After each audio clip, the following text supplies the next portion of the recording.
We have had episodes of reform and faster economic growth that were not merely a function of the price of oil, but we were unable to consolidate and build on them.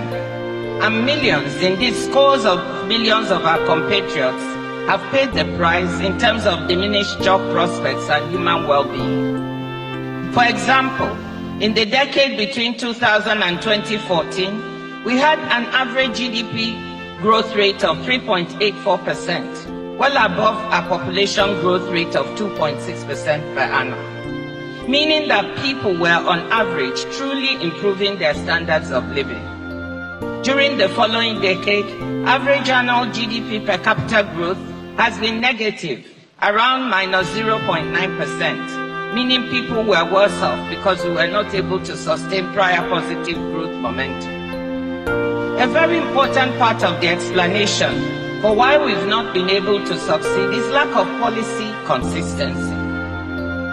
Successive administrations failing to continue good, and I emphasize good, economic and social policies put in place by predecessors, allowing politics to frame policy, what we can call the not made in my administration syndrome. We all understand that where policies are bad and not working, of course politics should intervene. But where things are working to the good, we ask, why fix what is not broken? To minimize the volatility of economic and social policy, and to set our country on a steady growth and development path, rather than an episodic growth path, I have become increasingly convinced that Nigeria needs a social contract. By this I mean a fundamental cross-party, cross-society agreement that certain things in the economy, in the country, in policy and in society are sacrosanct and shall not be touched or changed when administrations change.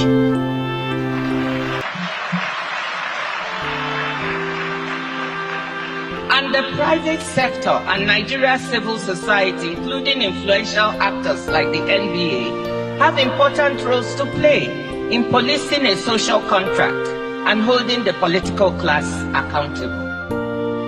The idea of a social contract dates back at least a few centuries, when philosophers such as Rousseau, Locke, and Hobbes spelled out the notion of a compact, formal or implicit, defining the rights and duties of rulers and the ruled.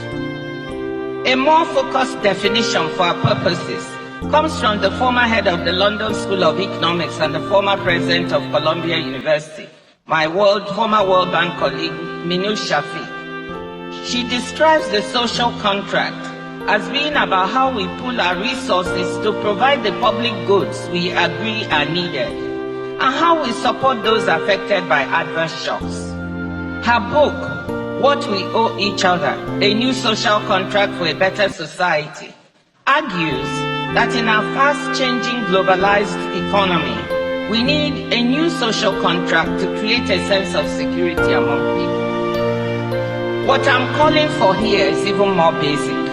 I'm saying that all major actors in the governance of our country should agree on some basic parameters for security, macroeconomic and social stability, and the enabling environment for future dynamism and growth of our country.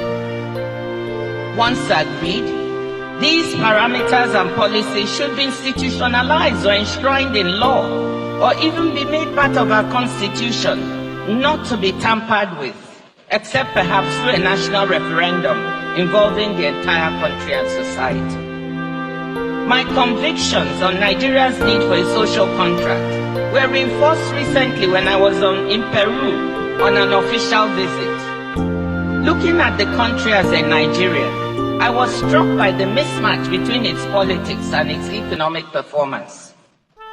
Politics in Peru has been and is extremely messy and toxic. The country has had 6 presidents in the past 7 years. The current president took office amid violent protests after her predecessor was arrested and jailed for attempting to dissolve Congress and rule by decree. The government and opposition are constantly at each other's throats, with regular impeachment proceedings and frequent social unrest. You would think that a country with such messy politics would be an economic laggard at best, or economic disaster at worst. But to my shock, when I looked at the numbers, it was not. I mentioned earlier how Peru's per capita GDP is now almost 5 times higher than ours, even though we were roughly even in the 1980s. According to IMF numbers, Peru's modest GDP growth rates of 2.5 to 2.7% over the last couple of years is coupled with very good macroeconomic indicators. Its current account deficit is a modest 1.1% of GDP. Its fiscal deficit is 2.5% of GDP, below the recommended 3%, and its debt to GDP ratio is 33%. According to data from its central bank, Peru's foreign exchange reserves as of this month are at 77.4 billion, most of them usable reserves, and inflation is 2%.